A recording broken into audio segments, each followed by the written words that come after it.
आज हमारी 9th number की क्लास है। Literary forms and terms. 8 classes मतलब इसकी 8 क्लासेस मैं ऑलरेडी करा चुका हूँ, जिसमें मैंने sonnet, elegy, dramatic monologue, blank verse, heroic couplet, ballad सब मतलब मैं मोस्टली करा चुका हूँ। जिनका नहीं हुआ वो पहली वीडियो देख लेना। और आज जो करा रहे हैं वो इपिक के बारे में बात करेंगे। ये जितने भी फॉर्म मैंने अभी तक कराई है, ये ज्यादातर सारी फॉर्म्स पोइट्री से जुड़ी हुई है। अभी हमने नोवेल की बात नहीं करी। अभी हम ड्रामे में केवल सोलिलिकी और एसाइड था वो बताया था केवल। अभी ड्रामे अलग अलग तरीके के, कॉमेडी, ट्रेजिडी, ट्रेजी कॉमेडी, बहुत सारी अलग फॉर्म है उसकी, वो नहीं कराए। इपिक के बारे में बात नहीं करी। प्रोज की बात नहीं करी, जिसमें ऑटोबायोग्राफी है, आपकी बायोग्राफी है, मेमोइर है, बहुत सारी चीजें मतलब है। उनके बारे में भी बात करेंगे। अब ये पोइट्री है, और पोइट्री में बैलेड की बात करेंगे। लास्ट में ही चल रहा है जो पोइट्रिक फॉर्म में बैलेड। बैलेड तो सॉरी करा दिया इससे पहले।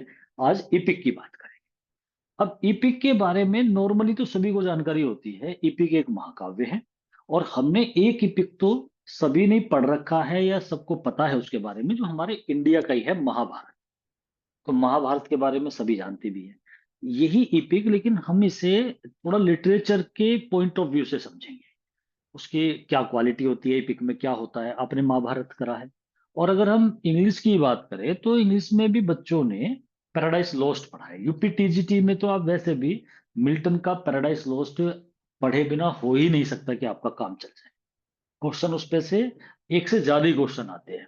भाई मिल्टन पे से अगर 12-13 क्वेश्चन हुए तो 2-3 क्वेश्चन या 2 या 3 भी आ सकते हैं, पैराडाइज लॉस्ट पे आ जाते हैं। तो पैराडाइज लॉस्ट आपको करना ही पड़ेगा। या तो आपने कर लिया होगा या आप करोगे। पैराडाइज लॉस्ट इपिक है, बड़ा इपिक है इंग्लैंड का। और हम हिंदी में अगर बात करें यहाँ अपने इंडिया की, तो यहाँ महाभारत एक बहुत बड़ा इपिक है। ज्यादातर सभी कंट्री में एक बड़ा इपिक होता ही होता है। जैसे ग्रीक में बात करेंगे तो दो होमर के बड़े इपिक है, इलियड एंड ओडेसी, जो होमर ने लिखे हैं। ऐसी जब हम बात करते हैं इटली की, तो वहां एक बड़ा इपिक आ जाता है, एनियड, जो वर्जिल ने लिखा है। और वहीं इटली में डेंटी ने भी डिवाइन कॉमेडी एक इपिक लिखा है।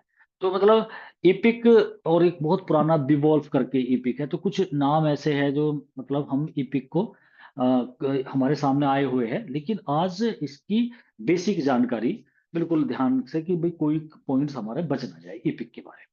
एपिक पे जैसे हर चीज का एक तरीका होता है, कि जब हम कोई भी चीजें करते हैं, चाहे एलईजी कर रहे हैं, तो उसकी एक छोटी सी डेफिनेशन माइंड में, हाँ ये चीज होती है। जैसे कोई आपसे कह दे ट्रेजिडी क्या है, तो भाई जिसमें ट्रेजिक सीन एंड जिसका ट्रेजिडी पे हो जाए, कोई मौत दिखा दी जाए, वो ट्रेजिडी है। कॉमेडी जिसका एंड जो है हैप्पीली हो जाए, वो कॉमेडी हो गया। ट्रेजिक कॉमेडी क्या है भाई, जिसकी स्टार्टिंग ट्रेजिडी से हो जाए, लास्ट कॉमेडी से। उसमें और भी पॉइंट होते हैं, वो बाद की बात है। पहले एक कॉमन बात हमारे माइंड में आती है उस चीज को सुन करके। जैसे सोनेट आ गया तो भाई 14 लाइन की एक पोयम होती है, पोइट के इमोशंस आते हैं। हमें पता लगे एलिजी की कोई दुखद गाना होता है, जो किसी की मौत पे या किसी चीज के दुख को व्यक्त करने के लिए करा जाता है। बैलिड की बात करेंगे, कोई स्टोरी क्रिएट होती है उसके अंदर, बैलिड होता है। पोइट ऐसे ड्रामेटिक मोनोलॉग, एक व्यक्ति बोलता है और जो उसके और कैरेक्टर होते हैं, जो उसके कंपेनियन साथी कोई भी हो, वो सब सुनते हैं उसे साइलेंटली। तो ऐसे करके कोई भी चीज होती है, उसका एकदम एक लाइन में हम पे एक आंसर होता है। उसे एक झटके में पहचानने वाला आंसर होता है। लेकिन उसमें फिर और भी चीजें होती है, वो बात की बात होती है। ऐसे ही जब इपिक को अगर आपसे कोई पूछे कि इपिक क्या होता है, तो नॉर्मली ये बताया जाता है, epic is a poem which is written in a long narrative style. मतलब एक लॉन्ग नैरेटिव पोयम जो होती है, वो इपिक होती है। एक लंबी नैरेटिव, नैरेटिव उसमें वर्णन होता है, और इसके अंदर कोई लीजेंड होती है, एक बड़ी गाथा होती है, हिस्टोरिकल लीजेंड।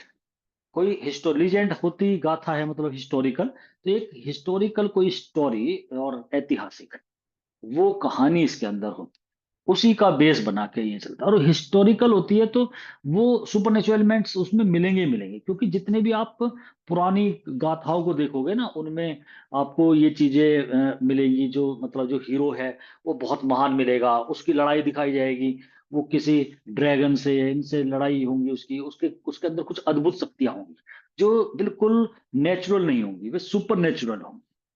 वो आम आदमी में नहीं हो सकती।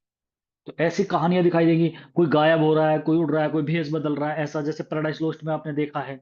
सैटर्न का कैरेक्टर है, स्टार्टिंग में दिखाई दे रहा है, वे एंजल है, भगवान, गॉड, सैटर्न, ये सब चीजें, मतलब कुछ हटके होगा, कॉमन पर्सन की कहानी नहीं। तो बिल्कुल अलग कहानी होगी, और हीरोइक डीड्स दिखाई जाएगी, करेज होगा, साहस होगा, मार धाड़ होगी, एक्शन होंगे। ये चीजें जो है इसमें मिलती है एपिक के अंदर। ये तो मैंने बहुत सारी बात बता दी, वैसे नॉर्मली एक लॉन्ग नैरेटिव पोयम और based on a historical story, कोई हिस्टोरिकल स्टोरी जो होती है उस पर बेस्ड हो या किसी लीजेंड पे हो, वो इपिक होता है। और इपिक बुक्स में लिखा जाता है, मतलब epic a one book, two book, three books, ऐसे होता है ना इपिक।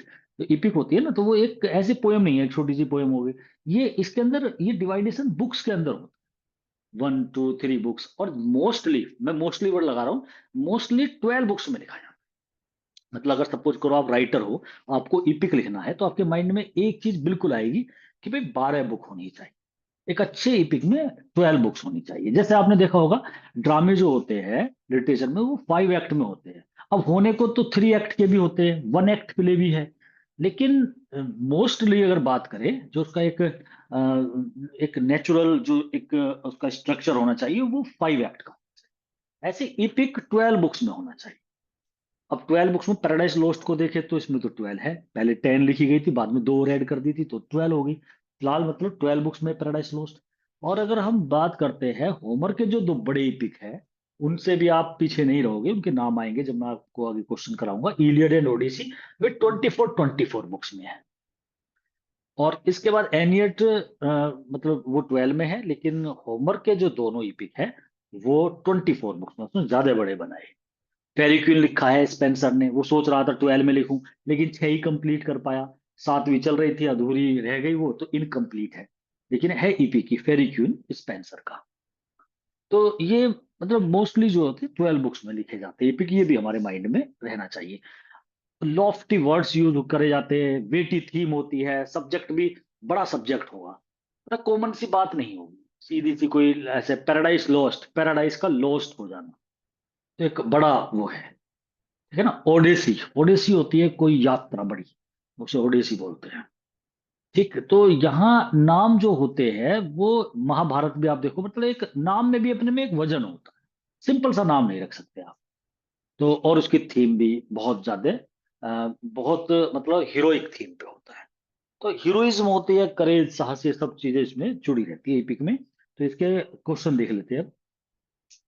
ए लॉन्ग नैरेटिव पोयम और रिटन इन ग्रांड स्टाइल, ये बात रह गई, बहुत ग्रांड स्टाइल में लिखा है, कॉमन वर्ड नहीं होंगे, कॉमन स्टाइल नहीं होगी, इसलिए विलियम वर्ड्सवर्थ जैसे तो अधूरे रह जाएंगे।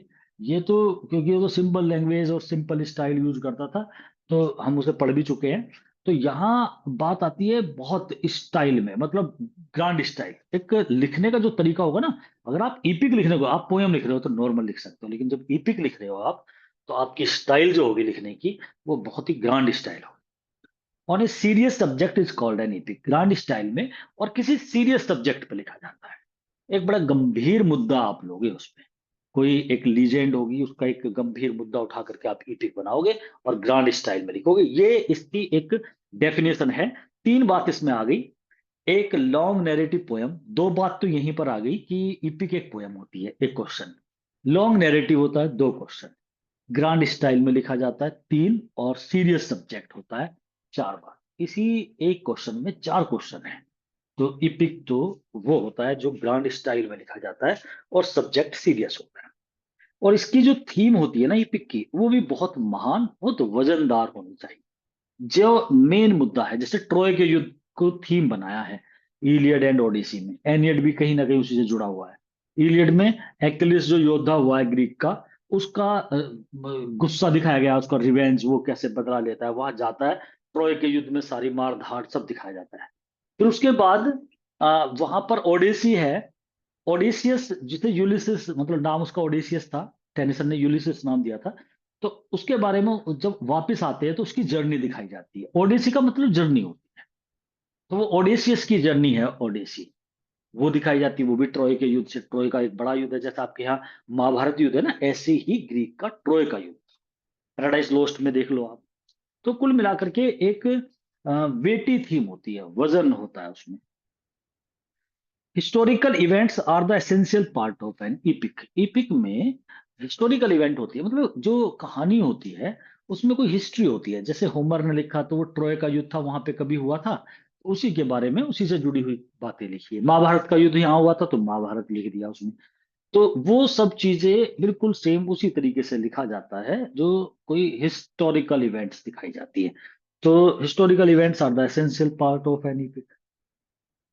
N epic poem presents the heroic ideal such as courage. अब हीरो जो होता है उसमें पूरे पोयम के अंदर या इपिक के अंदर कौन कौन सी चीजें जरूर होगी, मतलब वहां पर करेज दिखाया जाएगा, साहस, भाई लड़ाई झगड़े, ये ऑनर सम्मान की बात आएगी, उच्चता, सेक्रीफाइस, कोई बलिदान दे रहा होगा, कहीं देशभक्ति होगी, कोई दया दिखा रहा होगा, ये सब इसके पार्ट है।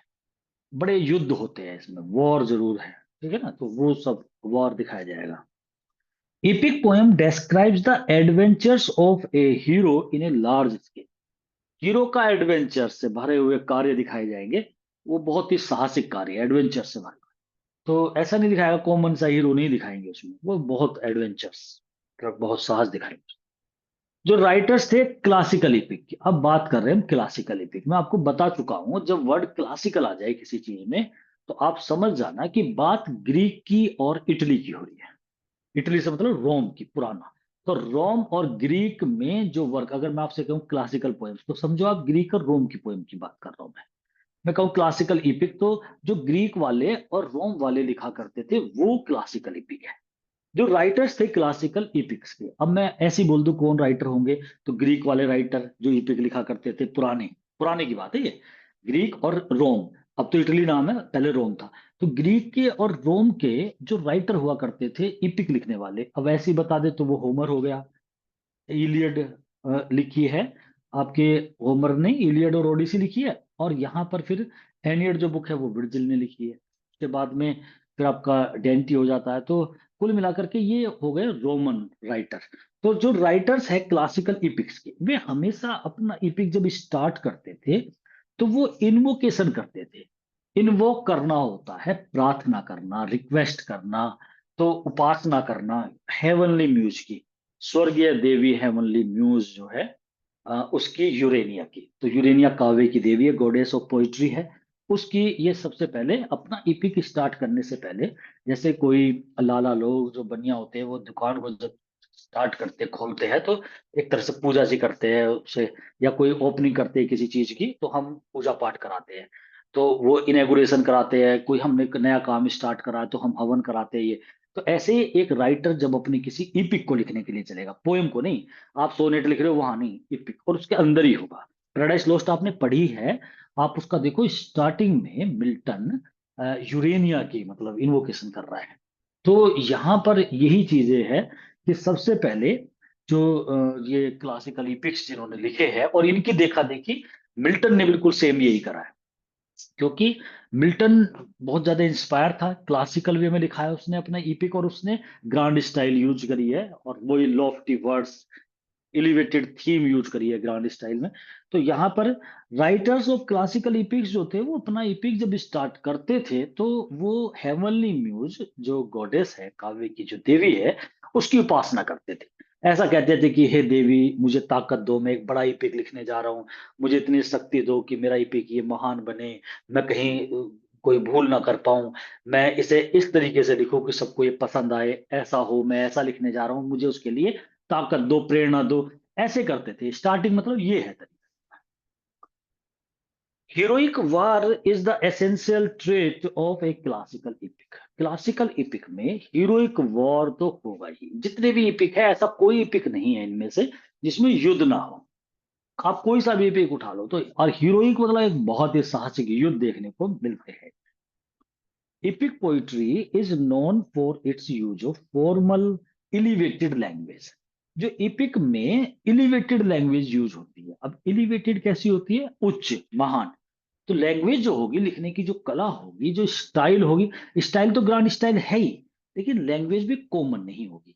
वही वर्ड्सवर्थ कहता है ना, कॉमन लैंग्वेज में होने चाहिए, लेकिन वो पोयम को कहता है, इपिक को नहीं कहेगा। लैंग्वेज जो होनी चाहिए वो वर्ड्सवर्थ के अनुसार, उसने प्रीफेस टू लिरिकल बैलेड में बताया भी है, मैन टू मैन लैंग्वेज हो, कॉमन लैंग्वेज हो। कॉमन लैंग्वेज आसानी से समझ आती है, लेकिन इपिक में कॉमन लैंग्वेज नहीं हो। इसमें एलिवेटेड लैंग्वेज होती है, उच्च होती है, और फॉर्मल होती है, इनफॉर्मल नहीं होती। फॉर्मल होती है कायदे कानून वाली, फॉर्मल जैसे आप फॉर्मल ड्रेस पहनते, जो नियमों में हो, जो कायदे कानून से चले, तो ऐसी होती है। इनफॉर्मल नहीं कर सकते, तो बहुत सोच समझ के हमें लाइनें लिखनी होती है। तो इपिक की ये बात है कि स्टाइल भी ग्रांड होगी, थीम भी सीरियस होगी, वर्ड भी लॉफ्टी वर्ड होंगे, वेटी होंगे, और लैंग्वेज एलिवेटेड। मोस्टली जो इपिक होता है ना, वो 12 बुक्स में लिखा होता है, लेकिन जरूरी नहीं है, मतलब ठीक है ना, ज्यादातर लिखा रहता है 12 बुक्स। अगर आपसे कोई पूछने लगे वैसे भी कि भाई इपिक कितनी बुक में होता है, तो 12 बताएंगे नॉर्मली तो। और वैसे चेंज करे हैं सभी ने, वो तो मैंने बताया था आपको, सोनेट जैसी चीज भी चेंज हो गई। सुपर नेचुरल एलिमेंट्स होते ही होते हैं इपिक में। उसमें आपको एंजल्स दिखाई देंगे, परियां दिखाई देंगी, कहीं पर आपको देवता दिखाई देंगे, शैतान दिखाई देंगे, और हीरो में भी कुछ अलग है, एक्स्ट्रा ऑर्डिनरी क्वालिटीज दिखाई देंगी, जो नॉर्मल नहीं होगा। तो वहां पे भी मतलब इस तरीके से आपने जैसे महाभारत भी देखी है, आप देखो, जैसे भीष्म पितामह वो लेट गए सैया पे, बाण जिसके लग गए हो, बोला ऐसे कैसे जिंदा रह सकता है, और कैसे तीर चलते थे वहां से इधर से निकला हुआ। मतलब सब चीजें देखो आप, सुपर नेचुरल दिखाया जा रहा है बिल्कुल। ऐसे इतने बड़े बड़े घटोत्कच जैसे, ये बड़े बड़े, ऐसे ऐसे कैसे हो सकता है, इतना इंसान ऐसे बड़ा हो गया छोटा, जैसे रामायण भी आप देखो तो किस तरीके से, मतलब सारी चीजें ऐसे दिखाई जा रही है कि वो नेचुरल लगता ही नहीं है। पहले कभी ऐसा होता होगा या नहीं, वो तो एक अलग बात हो गई, लेकिन जो इपिक होते हैं वो सब बहुत ज्यादा है, मतलब अल्टीमेटली अगर देखा जाए, टोटली वो नेचुरल नहीं होते, सुपर नेचुरल होते हैं। उसमें कैरेक्टर्स भी, और कितनी इवेंट्स ऐसी होती है, बिल्कुल सुपर नेचुरल। पैराडाइज लॉस्ट को आप देखने लोगों, कितना सुपर नेचुरल है। सैटर्न किस तरह से भेष बदलता रहता है, कभी सांप का भेष बदल लेता है, तो वो उस सांप का भेष बदल के चला जाता है, फिर कभी उड़ता है, कभी ऊपर से नीचे डाल दिया जाता है, और गायब हो जाता है। मतलब ये सब चीजें, फिर उधर गॉड का कैरेक्टर दिखाया गया है, तो सब सुपर नेचुरल चीजें दिखाते हैं। अब कुछ इपिक के ये नाम है यहाँ पर, आपके पढ़े हुए हो ना हो, लेकिन वैसे भी ये आपको याद करने भी पड़ेंगे, चाहे आपके सिलेबस में ना हो। मिल्टन तो चलो आपके सिलेबस में हो गया, बाकी नहीं है आपके सिलेबस में। स्पेंसर भी नहीं है, होमर नहीं है, और ये वर्जिल नहीं है, ये सिलेबस में नहीं है। फिर भी हमें इसलिए पढ़ने पड़ेंगे क्योंकि हमारे सिलेबस में एक लाइन है, लिटरेरी फॉर्म्स एंड टर्म्स। और लिटरेरी फॉर्म्स एंड टर्म्स की जब बात आती है, तो लिटरेरी फॉर्म्स में इपिक आते हैं, और जब इपिक की बात आएगी तो बड़े बड़े इपिक के नाम आएंगे, इसलिए आपको याद करना ही पड़ेगा, चाहे आप टीजीटी की तैयारी कर रहे हो, पीजीटी। तो इपिक तो बहुत सारे हैं, लेकिन कम से कम ये तो इंपॉर्टेंट है, इन्हें तो आपको ध्यान रखना ही होगा। पैराडाइज लॉस्ट ये तो आप करोगे ही करोगे। मिल्टन का है 12 बुक्स में, बाद में दो बढ़ाई थी किताबें, वैसे 10 थी। और इलियड है, ये 24 बुक्स में लिखा हुआ है। ओडेसी भी 24 बुक्स में लिखा हुआ है। होमर ने लिखा है, होमर कहाँ का था, ग्रीक का। एनियड जो है 12 बुक्स में है, और विर्जिल ने लिखा है, और वो कहाँ का है, इटली का।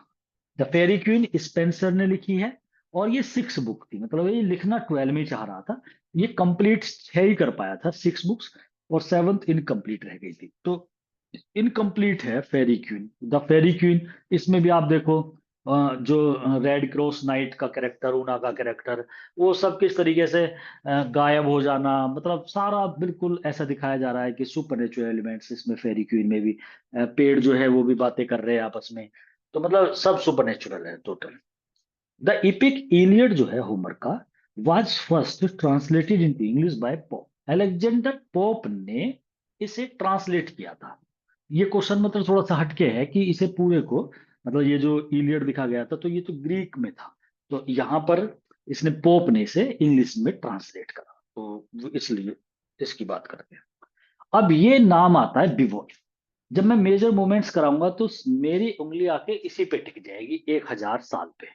1000 साल एक नॉर्मल लिख दी गई है, इसकी डेट किसी को फाइनल नहीं है, इसलिए कभी डेट पूछी नहीं जाती, मतलब इस कौन सी ईयर में है ये।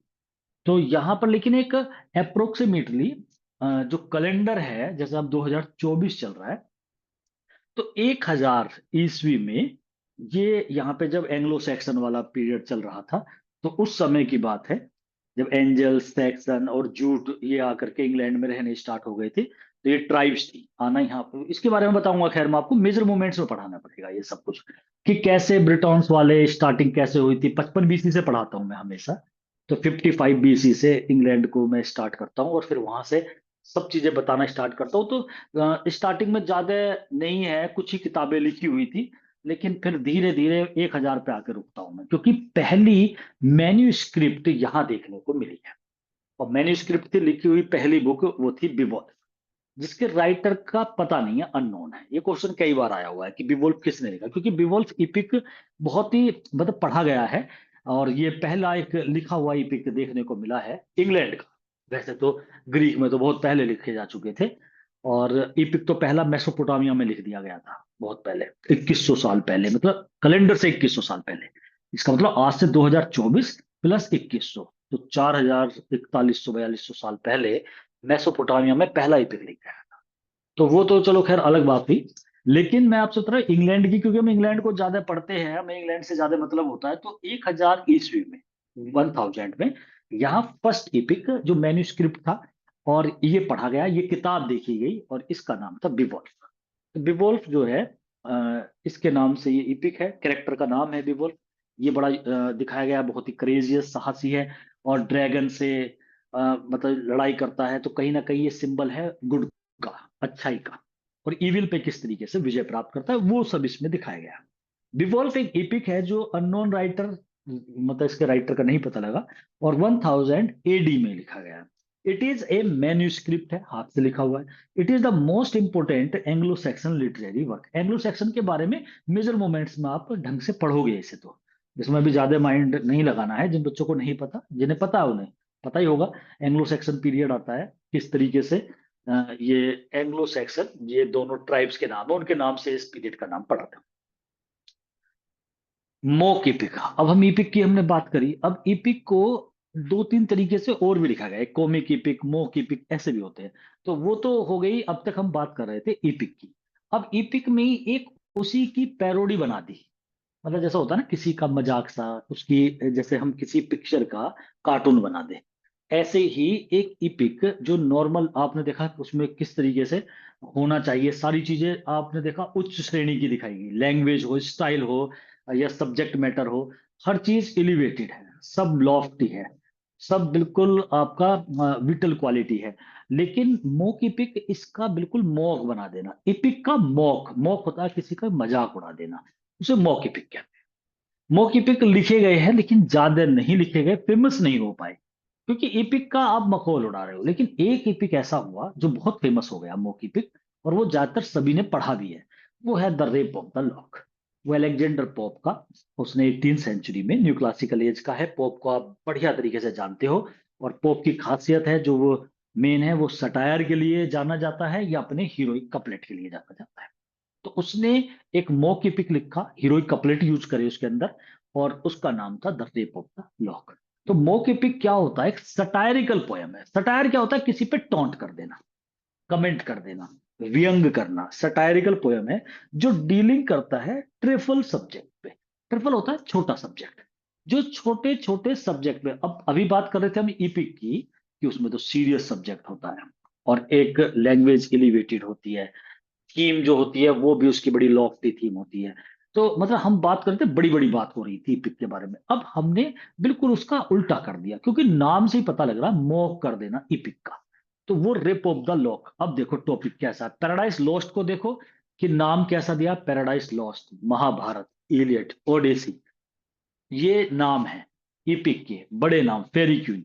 अब यहाँ एक नाम ऐसा है आपके सामने, rape of the lock. Lock माने बाल का जूड़ा होता है, बालों का कट काट देना, बालों का रेप कर देना, मतलब बाल काट देना। अब ये कोई टॉपिक हुआ, मतलब ये कोई सब्जेक्ट हुआ, ये तो कोई बड़ा सीरियस सब्जेक्ट नहीं है, ये तो एक मजाकिया सब्जेक्ट है, किसी के बाल काट लेना, ऐसे इस पे इपिक लिख दिया एलेक्जेंडर पोप ने। तो उसने इसका मजाक उड़ा दिया, और सारी चीजों का ही मजाक उड़ाया है। अब आप देखना इस रेप ऑफ द लॉक में, देखो इसका, या mock epic is a parody of serious form of epic. Epic की जो सीरियस फॉर्म है, जो अब तक मैं आपको बता रहा हूं कि कितनी सारी चीजें सीरियस होती है, सब उच्च होती है, महान होती है, उन सबका मजाक उड़ा दिया। मोक इपिक एक पैरोडी है, पैरोडी होती है उसका एक तरीके से कॉपी, बेढंगे तरीके से किसी की नकल कर देना, कॉपी कर देना, वो पैरोडी कहलाता है। अब नाम वो आ गया जो मैं बता रहा था आपको, रिप ऑफ द लॉक। ये पोप ने लिखा है, मास्टरपीस है मोकी पिक का इंग्लैंड में। अगर इंग्लैंड में मोकी पिक की बात कोई करे और उसमें सबसे महान एग्जाम्पल कोई दे तो इसमें रेप ऑफ द लॉक का होता है। और बच्चे इसे पढ़ते भी है, ये सभी के सिलेबस में लगा हुआ आता है, एमए बीए में कहीं ना कहीं मिल जाता है। तो रेप ऑफ द लॉक, बालों का काटना। अब यहाँ जो रेप ऑफ द लॉक है, इसमें देखो जो चीजें मैंने अब तक आपको बताई है, उन सब का, इसमें उनका सबका विरोध है, उनका सबकी कॉमेडी है। सब पैरोडी कर दिया सबका। मैंने आपको बताया सब्जेक्ट जो होना चाहिए वो बहुत ही सीरियस होना चाहिए। यहाँ देखो सब्जेक्ट भी सीरियस ना होकर के एक तरीके से फनी सब्जेक्ट है, रेप ऑफ द लॉक। मैंने बताया इन्वोकेशन होनी चाहिए म्यूज की, मतलब काव्य की देवी की प्रार्थना होती है जब ईपिक स्टार्ट। यहाँ पे क्या होता है, यहाँ पर बेलिंडा का कैरेक्टर है। बेलिंडा एक बहुत सुंदर लड़की दिखाई गई, उसी के बाल कटते हैं। तो उसके जो बाल कटते हैं ना, वो क्या करती है, स्टार्टिंग में वो सोई हुई है, और जैसे ही वो उठती है, उठते ही सबसे पहले एक, मतलब और कुछ नहीं करती, लव लेटर रखा था उसे पढ़ने लग जाती है। फिर मेकअप रूम में जाती है, वहां पे अपने जो है पूरा मेकअप करती है, अपनी उससे कराती है, बेटी नाम है उसकी सर्वेंट का। तो अब उससे वो मेकअप कराती है। तो अब यहाँ देखो कि किस तरीके से मतलब उसकी पैरोडी बना दी, मतलब मजाक कर दिया। कहाँ तो हेवनली म्यूज के बारे में बात चलेगी स्टार्टिंग में, वहां पर जो गॉड और गॉडेस है ना, कॉस्मेटिक वाले हैं, जो श्रृंगार करते हैं, वो श्रृंगारदान उसने रख रखा है, कास्केट, उसमें ये सामान वो सामान, उसका मेकअप करा जा रहा है, मतलब ऐसे दिखाया गया। 12 बजे वो उठ रही है, तो मतलब ना कोई थीम है, मजाक इस तरीके से। तो ये, और लैंग्वेज में भी जिस तरीके से बात होती है ना कि बड़े लॉफ्टी वर्ड्स होंगे लैंग्वेज ऐसे, तो ऐसा कुछ नहीं देखने को मिलता है इसमें। और युद्ध जैसे दिखाया था हिस्टोरिकल इवेंट, तो वो नहीं है इसके अंदर, कोई हिस्टोरिकल ऐसी इवेंट नहीं है। और ना ही कोई हीरोइक वॉर है इसमें। युद्ध तो इसने भी दिखाया, और युद्ध कैसा दिखाया है इसने, अलेक्जेंडर पोप ने। ये बेलिंडा वहां पर कोर्ट में जाते हैं, कोर्ट है बना हुआ था, हेम्पटन कोर्ट, और वहां पर ये अपनी नाव से जाती है। वहीं इसके बैरन है एक, वो बाल काट देता है। तो ये वहां ताश खेलती है। तो ताश खेलना, कॉफी पीना, ताश खेलना, जब ये ताश खेल कॉफी पीती है, फिर वहां पर ताश खेलते, ताश में लड़ाई दिखाई गई है। जो हमारे कार्ड गेम होता है, तो ताश का खेल उसमें, जैसे ये होते हैं ना बेगम बादशाह इक्का, तो वो बेगम कि भाई ये, तो ये बादशाह चला अपनी सेना को लेकर के ऐसे, जब ये ताश खेल रहे हैं ना, बादशाह अपनी पूरी सेना के साथ, लेकिन बेगम ने उस पर प्रहार कर दिया, ऐसे दिखाया गया, मतलब ये लड़ाई दिखाई है। और मशीनरी दिखाई है, वे एरी जो होती है, हवाई परियां जो होती है ना, तो एरी मशीनरी का यूज करा है। मतलब कुल मिलाकर के जो बड़े बड़े युद्ध होते थे वहां पर युद्ध भी वो बना दिए ताश के पत्तों के। हर चीज का मजाक उड़ाना, वो मो की पिक है। वो लिखा है अलेक्जेंडर पोप ने। अलेक्जेंडर पोप है न्यू क्लासिकल एज का, वही अलेक्जेंडर पोप जो हीरोइक कपलेट के लिए जाना जाता है, अपने सटायर के लिए जाना जाता है, ये वो पोप है। तो अलेक्जेंडर पोप ने मो की पिक लिखा है, रेप ऑफ द लॉक। बहुत ज्यादा, मतलब बहुत ही फेमस है वैसे ये पिक, और इसका नाम पूछ लिया जाता है रेप ऑफ द लॉक किसने लिखा, सीधा सीधा क्वेश्चन ऐसे भी आ जाता है। जैसे मो की पिक होता है, ऐसी कोमिक इपिक होता है। कोमिक इपिक में और मो की पिक में अंतर देख लो आप। मो की पिक का मतलब है कि इपिक का मोक बना दिया आपने, मतलब जो इपिक की स्टाइल थी उसका आपने मोक कर दिया। और कॉमिक इपिक ऐसा है जैसे कॉमिक ड्रामा हो जाए, कि जिस इपिक में कॉमेडी हो। इसमें जो है ना रेप ऑफ द लॉक, इसमें वैसे कॉमेडी नहीं है मतलब बीच में, लेकिन कॉमिक इपिक वे होते हैं जिन इपिक के अंदर कॉमेडी यूज होती है, तो कॉमिक इपिक कहलाते हैं वे। हेनरी जेम्स हुए हैं जिन्होंने इन्वेंट करी। हेनरी जेम्स जो है, ये अमेरिकन ब्रिटिश राइटर माने जाते हैं, अमेरिका में पैदा हुए थे, ब्रिटेन के बारे में लिखते थे। लेकिन American writer Henry James invented करा, ये क्वेश्चन आ जाता है कि कॉमिक इपिक को इन्वेंट करने वाले कौन थे, तो हेनरी जेम्स का नाम आएगा। आपको ये नाम याद रखना है। लेकिन हेनरी फील्डिंग जो है, जिन्होंने टॉम जोन्स लिखा है, जोसेफ एंड्रयूज लिखा है। टॉम जोन्स बहुत फेमस नॉवेल रहा है इंग्लैंड का। तो इंग्लैंड में कॉमिक इपिक किसने लिखे, तो वो नॉवेल जो होते हैं, नॉवेल को एक कॉमिक इपिक वाले वे में लिखा है, और वो है हेनरी फील्डिंग। तो टर्म को इन्वेंट किसने करी, हेनरी जेम्स ने, ये क्वेश्चन याद कर लेना। और इन कॉमिक इपिक्स में comedy scenes are described by the novelist. जो नोवेलिस्ट होते हैं वे डिस्क्राइब करते हैं कॉमिक सीन को, उसके अंदर डाल देते हैं। तो वो एक कॉमिक इपिक की तरह मतलब लिखा जाता है, तो जिसके अंदर बीच में कॉमेडी होती है। Comic epic in prose was initiated. Prose में कॉमिक इपिक लिखना ये शुरुआत करी गई थी इंग्लैंड में, हेनरी फील्डिंग ने करी थी। तो हेनरी फील्डिंग का नाम आता है, और टॉम जोन्स बहुत बढ़िया इसका एग्जाम्पल है। तो वो बच्चों ने पढ़ा हुआ होता है जो बीएएम में वाकई हकीकत में करके आ रहे हैं तरीके से रेगुलर में। Tom Jones by Henry Fielding is a fine example of comic epic in English literature. England में कॉमिक इपिक का एग्जांपल ये है। हालांकि आपसे ये ज्यादा नहीं पूछा जाएगा, क्वेश्चन के अंदर से नहीं पूछा जाएगा, सीधा सीधा इस पे फैक्चुअल क्वेश्चन आएगा कि कॉमिक इपिक किसने इन्वेंट करा, हेनरी जेम्स ने। और यहाँ इंग्लैंड में इसे स्टार्ट करने वाला हेनरी फील्डिंग है। अब ये वो इपिक आ रहा है आपका 201 नंबर क्वेश्चन है, इपिक ऑफ गिलगामेश जो है। तो गिलगामेश जो है ये राजा थे, इनका नाम है गिलगामेश, और मेसोपोटामिया में लिखा गया था, और बड़ा इपिक है। और शुरुआत है, मतलब इस अगर कोई माने कि भाई इपिक सबसे पहला कहाँ हुआ है, तो ये ग्रीक को भी पीछे छोड़ दिया। बहुत पहले मेसोपोटामिया की सभ्यता को पुरानी सभ्यता मानते हैं ना, जिन्होंने जीएस पढ़ रखी उन्हें पता है। तो एक इपिक पुराना लिखा हुआ है वहां पे, और जिसका नाम था गिलगामेश। तो epic of Gilgamesh considered by some scholars, देखो लगाया है ये वर्ड इस तरह से, कंसिडर्ड बाय, माना गया है कुछ स्कॉलर के द्वारा, सबसे ओल्डेस्ट सर्वाइविंग एग्जाम्पल है इपिक का, जो देखा गया है, जो जीवित है। ऐसा इपिक सर्वाइविंग से मतलब जीवित होता है ना, मतलब जिसके साक्ष्य मिलते हैं, तो वो है इपिक ऑफ गिलगामेश। तो ये मेसोपोटामिया का बहुत प्राचीन है, लगभग 2100 साल पहले, कैलेंडर छपने से 2100 साल, आज से 2100 साल नहीं, आज से तो 2100 प्लस 2024 हो जाएंगे। और अब आप लगा लो इतने साल पहले का, तो 2100 तो नहीं, 4200 साल पहले लगभग। तो आप इतना साल पुराने मेसोपोटामिया में ये इपिक था पहला। ये क्वेश्चन कभी आता नहीं है। इसके पीछे कारण क्या हो जाता है कि मतलब इसके पुख्ता सबूत नहीं है, इसलिए ऐसे क्वेश्चन बनाने से झिझकते हैं राइटर, कि फिर वही चीजें ना हो जाए। हालांकि वे तो सिंपल सिंपल क्वेश्चन भी ऐसे डाल देते हैं, उनमें आठ आठ नौ नौ वे रह जाती है डाउट, फिर वे उनमें आपत्तियां लगती है कि भाई ये तो सीधे सीधे क्वेश्चनों में भी मतलब गलतियां करते हैं, ऐसे क्वेश्चन तो लिखने में वो वैसे ही डरेंगे। तो इस क्वेश्चन का तो मतलब कम चांसेस है, ना के बराबर ही है, क्योंकि मैंने आपको लिख दिया ये। तो इपिक ऑफ गिलगामेश जो है वो ओल्डेस्ट सर्वाइविंग एग्जांपल है इपिक का। The poem is thought to have been written in approximately, ये पोएम या ये इपिक 2100 बीसी में लगभग लिखा गया था, और मेसोपोटामिया में लिखा गया था। It tells about the king Gilgamesh के बारे में है। वो एक यात्रा करता है, और सीक्रेट ऑफ इमोर्टलिटी के सीक्रेट को ढूंढने के लिए चलता है। अमर कैसे, अमर होने का रहस्य ढूंढने के लिए एक यात्रा पे निकल जाता है ये राजा, उसी के ऊपर ये पूरा इपिक बनाया गया। तो ये भी एक, उसमें भी बहुत ज्यादा सुपरनेचुरल एलिमेंट्स तो वो दिखाया गया है।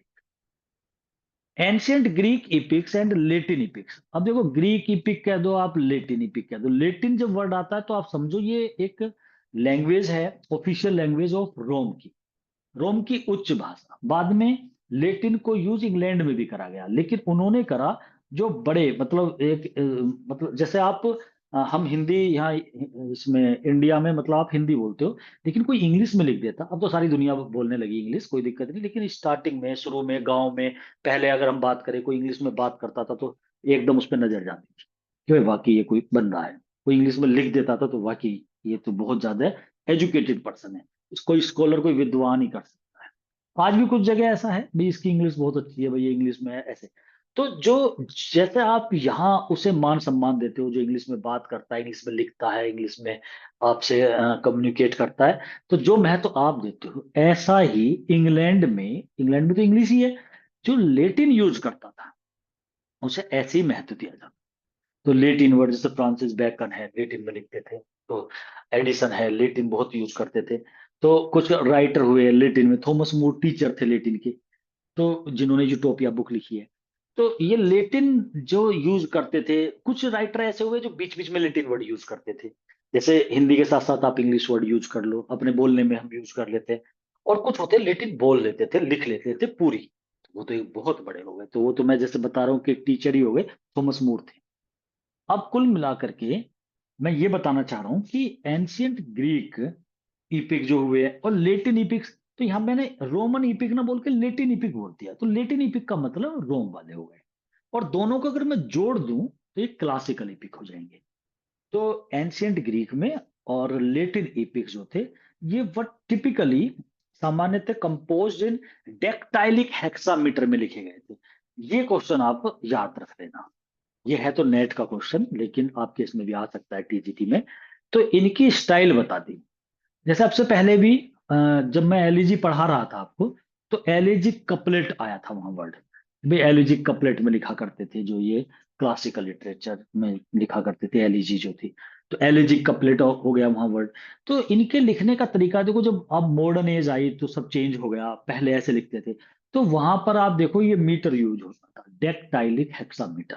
और अब मैं बताऊंगा नहीं आपको कि डेक्टाइलिक हेक्सामीटर क्या होता है, क्योंकि मैं अपनी पुरानी वीडियो में 2-3 बार, और डेक्टाइली की नहीं, मैं आपको सारे बता चुका हूं। आयम्बिक क्या होता है, आयम्बिक का उल्टा ट्रॉकी होता है, फिर डेक्टाइलिक होता है। और मैंने आपको इसका एनीपेस्ट बताया, ये डेक्टाइलिक एनीपेस्ट, ये दोनों बिल्कुल स्पूडी बताया, मैंने 5 बता चुका हूँ। और अनस्ट्रेस स्ट्रेस किस तरीके से, वो सब मैं पहले बता चुका हूँ। हेक्सामीटर, पेंटामीटर, हेप्टामीटर, वो सब बता चुका हूँ। ट्रायमीटर, टेट्रामीटर। तो हेक्सामीटर जिसमें 6 फीट होते हैं, 6 चरण होते हैं, और 12 सिलेबल होते हैं, 12 सिलेबल्स होते हैं। तो वो डेक्टाइलिक हेक्सामीटर में ये लिखा गया। तो डेक्टाइलिक हेक्सामीटर, क्योंकि इसमें डी आ रहा है, मैंने आपसे ये भी बताया था ना कि अगर भूल भी जाओ कभी, तो आप ध्यान रख लेना, यहाँ पर स्ट्रेस आएगा पहला, फिर अनस्ट्रेस अनस्ट्रेस, फिर स्ट्रेस अनस्ट्रेस अनस्ट्रेस, ये वाला तरीका चलेगा। वो डेक्टाइलिक। नेक्स्ट क्वेश्चन है 203, द डिवाइन कॉमेडी। ये भी एक बड़ा इपिक है, द डिवाइन कॉमेडी। ये इसलिए क्वेश्चन इंपोर्टेंट है, ये पूछ लिया जाता है द डिवाइन कॉमेडी किसने लिखा। एक तो ये क्वेश्चन बहुत आता है। डेंटी, डेंटी का नाम दांते कहते हैं हिंदी में से, सभी जानते हैं डेंटी एलिग्री। तो डेंटी एलिग्री ने पूरा नाम इसका, तो दांते के नाम से सभी जानते हैं, या डेंटी इंग्लिश में बोलेंगे। तो डेंटे ने लिखा द डिवाइन कॉमेडी। ये इसलिए इंपोर्टेंट है, और ऐसी चीज इंपोर्टेंट हो ही जाती है कि इसके वर्ड में द डिवाइन कॉमेडी है। तो अब इसमें पूछ ले, बताओ ये ऐसे है, ये ड्रामा है, ये पोयम है, या ये नोवेल है, ऐसे करके पूछ लेते हैं क्वेश्चन को। तो वहां पर ज्यादातर बच्चे इसे गलत ही बताएंगे, क्योंकि इसके नाम में कॉमेडी लिखा हुआ है, तो सभी को लगता है कि भाई ये ड्रामा होगा, ड्रामा ही होता है, ट्रेजेडी कॉमेडी तो ड्रामा ही होता है। लेकिन ये एक इपिक वे में लॉन्ग नैरेटिव पोयम है, इपिक स्टाइल में लिखी गई है। तो ये एक इपिक है, और जो डेंटी ने लिखा है। एक तो ये बुक ही बहुत इंपॉर्टेंट है डेंटी की। तो यही पूछ लेते हैं कि द डिवाइन कॉमेडी किसने लिखा, यही क्वेश्चन पता नहीं कितनी बार आता है, तो डेंटे का।